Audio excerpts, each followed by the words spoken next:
And I think this is our first real juicy, delicious offseason rumor so far. And it is that the Dodgers have been linked with Guardians all-star outfielder Steven Kwan. Bob Nightingale, friend of the show, he wrote in his most recent piece that the Dodgers are expected to pick up trade talks with Steven Kwan and the Guardians this offseason. According to Bob, he wrote, they nearly traded for him this during the trade deadline. They nearly traded him to the Dodgers, the Guardians did, at the trade deadline, and Los Angeles will come calling again. The price tag will be high, but the Dodgers certainly have the prospect capital. Now, this is interesting because, one, we know the Dodgers need outfield help. The Dodgers outfield was one of the worst in all of Major League Baseball when it comes to overall production. Defensively, from Teoscar in right to Conforto in left, they were grayed out as two of the worst defenders in the sport. Steven Kwan, if you start with his contract, he's projected to make $8.8 million, and he's controlled via arbitration through 2027. So if you do trade for Steven Kwan, you get him for 2026 and you get him for 2027. I would not say he's a slam dunk to get traded this offseason by Cleveland because of that, because of the fact that even an organization like Cleveland that is a little cost conscious, to be nice about it, is not going to just trade him for a bag of chips and some empty ketchup packets and a bucket of baseballs. They're not going to give Steven Kwan away. But the Dodgers, after the trade deadline, they had been ranked as the number one farm system in all of baseball. They have the prospect capital to get a deal done with Cleveland. I think, too, another thing you got to factor in as well is we've seen a lot of times with the Dodgers, when they ultimately get deals done, it's with organizations that they have long-standing communication with, natural trade partners. Look at the White Sox last year and the year before that. I mean, there were talks last year and then the year before that. You traded for Michael Kopech. You had the Tommy Edman deal done in that deal. And the year before that, the Lance Lynn, Joe Kelly. Organizations that they have a continuous line of communication with are ones they typically get deals done with. And Steven Kwan is a situation, and this is where I'm going to tie in the Manuel Clase, is I can tell you from my sources that leading up to the trade deadline, even throughout the course of the year, when the Dodgers were interested in adding another high leverage reliever, a closer, the guys that were available, the Durans, the Mason Millers, those top tier guys, Emmanuel Clase was the Dodgers guy that they were linked to, that they were deep into analysis and evaluations for. And then if they were going to trade for one of those top end closers, Emmanuel Clase was most likely going to be that guy. And the Dodgers, we've seen throughout their trade history, especially under Andrew Friedman, when they make a deal and they part ways with top prospects, they like to get maximum value. They like to buy one, get one free. They like the BOGO deals, right? Look in 2021 when you trade away your top two prospects, Keibert Ruiz and Josiah Gray, to the Nationals for Max Scherzer and Trey Turner. They like to get multiple guys in the deal. Look at Michael Kopech and Tommy Edman, Miguel Vargas. They like to get value by, hey, we're going to give top prospects, at least let's maximize this. We know the prospect capital is high. I can tell you from talking to people around the league, the Dodgers tax is real, right? You trade with the Dodgers, you are going to try to get everything you can from them. And Kwan, as a player, he's really good, and he would solve some problems the Dodgers have in their outfield right now, but he did not have a good year in 2024 by his standards. And in 2025 by his standards. In 2024, though, he was really good. He had 292, had a 368 on base, a 425 slug, had a 131 weighted runs created plus, 100s league average. So he was 31% above league average offensively. Those numbers in 2025 were down, though. The batting average went from 292 to 272. The on base went from 368 to 330. The slug was down from 425 to 374, and he was 1% below league average offensively. Now, that is just 1 year, and you have to consider that a guy's probably going to get closer to where he was when he was at his best, when he's less than 30 years old and he's not injured. But he really struggled down the stretch. I mean, the 450 last plate appearances of the season, hit 248. But what he brings to the table, the kind of player he is, he's arguably the best defensive left fielder in Major League Baseball. So last year, for example, Michael Conforto, who played the majority of innings in left field, he was grayed out as one of the worst defensive left fielders. Last year, Michael Conforto was a -8 outs above average. That was in the 5th percentile. That's bad. And then you combine the fact he's Michael Overforto. I feel like I can say that now. I feel like I'm not afraid to say it now because I'm not going to go in the clubhouse and see him, right? But okay, obviously I love you, Michael Conforto. When you add the bat and you add the glove, below average across the board. Steven Kwan, though, one of the best defensive left fielders in baseball. And then you add the fact, too, that he brings an element, a dynamic with the stick that this Dodgers offense could benefit from. He strikes out at an 8.7% clip. That is elite territory. So I think when you look at how he could fit into this Dodgers offense, this is a guy that for most organizations, he's batting leadoff. He ain't batting leadoff with the Dodgers. They got a guy that's going to be there for the foreseeable future in Shohei Ohtani. But what he could do is he could be a very overqualified number 9 hitter, a guy that bats at the bottom of the lineup. And then you turn that lineup over, you put some runners on base for Shohei Ohtani. And I think throughout the course of a season, you just get a better and more consistent offense versus Michael Conforto is a guy that they said, okay, maybe it's 20 home runs, has some power, goes gap to gap. Yes, he has some bad ball in his game, but not to the degree that Steven Kwan does. So this is a guy that certainly has that power in his game, a guy that can get on base for you, a guy that you trust in situations to make contact because he doesn't strike out. And that's elite. You look too at what does the best season look like? I always like to look at this when I'm looking at potential free agents. What does the best season look like for Steven Kwan? Well, the most home runs he's ever hit in a year was 14 in 2024, and that was in 540 plate appearances.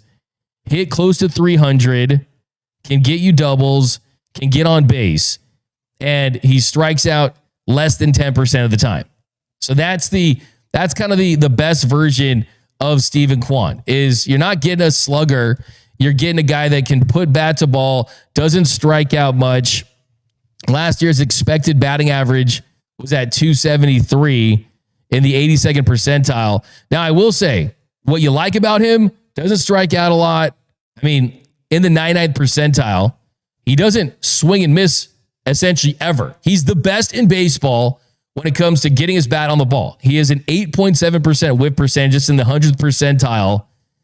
Now, there are things in his game that I will say don't profile as very Dodgery. And what I mean by that is the Dodgers like guys, they like players that can hit the ball hard. And his average exit velocity, 86.2 miles per hour, 7th percentile. Barrel percentage, hard hit percentage, he's in the 1 percentile, 19.3%. And that was last year.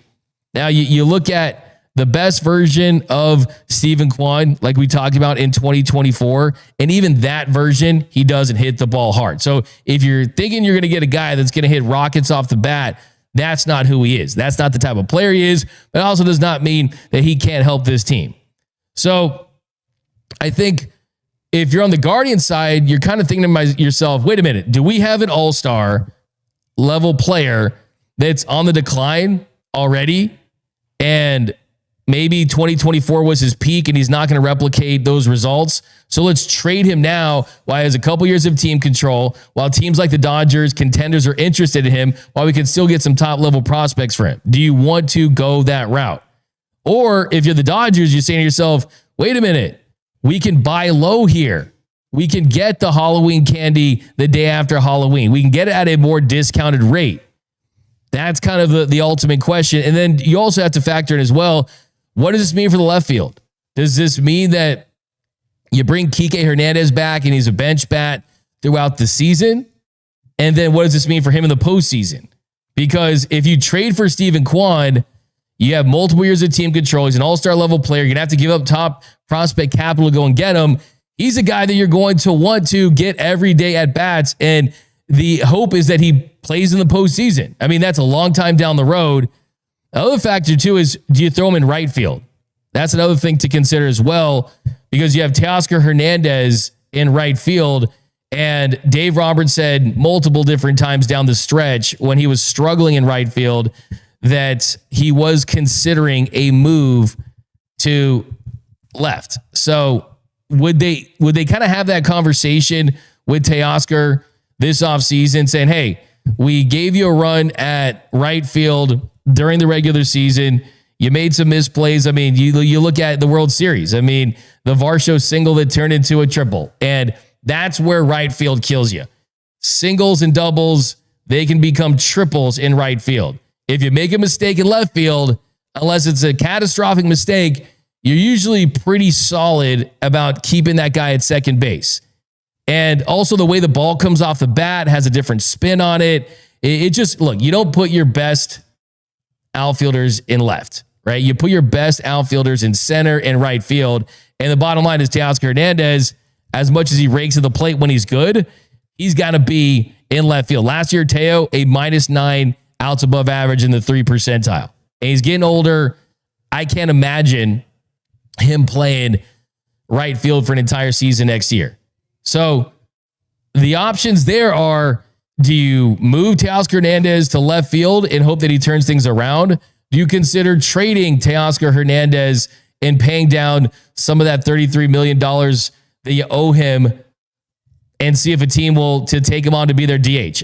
That's a question that I know no one wants to really talk about, but like I said, a lot of shows, they talk about what has happened. I like to talk about what's going to happen, right? So those are some tough conversations. So let me know down below in the comment section, do you like the idea of Steven Kwan? I think from basically what I've heard and what I think as well is the Dodgers like Steven Kwan. That's established, right? They like Steven Kwan, right? They've shown up at the car dealership and they're like, hey, I could see myself in this car. And then they go up to the window and they see the price and the MSRP. They're like, I don't know, not at that price.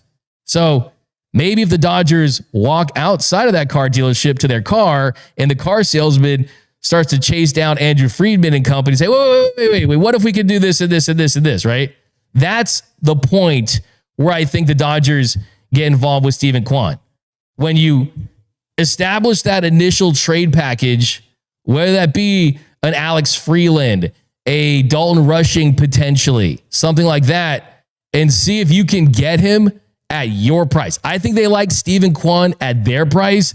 I don't think they view Steven Kwan as a guy that, hey, well, we got all these prospects burning a hole in our pockets. We need to get him. We need Steven Kwan as a Dodger. He's not one of those guys, but he is someone that they value his defense. They value his ability to hit for contact. They still think that they can probably optimize him in their organization. I mean, look what they did with Tommy Edman. Look what they did with Ben Rortvedt. Look what they've done with so many different players, countless guys. So that is something to consider is that. Then how about a guy like Taylor Ward, right? From the Angels. I mean, he's projected at $13.7 million. Probably not going to see Artie Moreno do a deal with what he considers the devil in the Dodgers. But I do think that one of the number one questions this offseason is, what does the outfield look like in 2026? Because I can tell you this, all these warm and fuzzy feelings about Kike Hernandez, and I love Mr. Keektober. Go buy the shirt at gearup.la. He's not an everyday outfielder in the regular season. He was 30% below average defensively. He got some injuries that he was dealing with. Postseason Kike, where do I sign up? He makes plays. He has moments. The Dodgers are back-to-back without Kike Hernandez. And then Andy Paz as well. I mean, what's the future of Andy Paz? Does Tommy Edman's ankle allow him to play center field?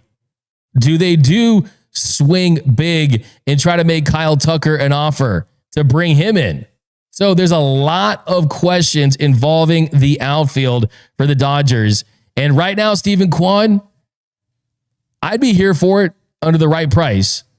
Am I all the way in where I'm taking off the watch and throwing the lien on the mortgage, taking off the wife's earrings and throwing it in the middle of the table?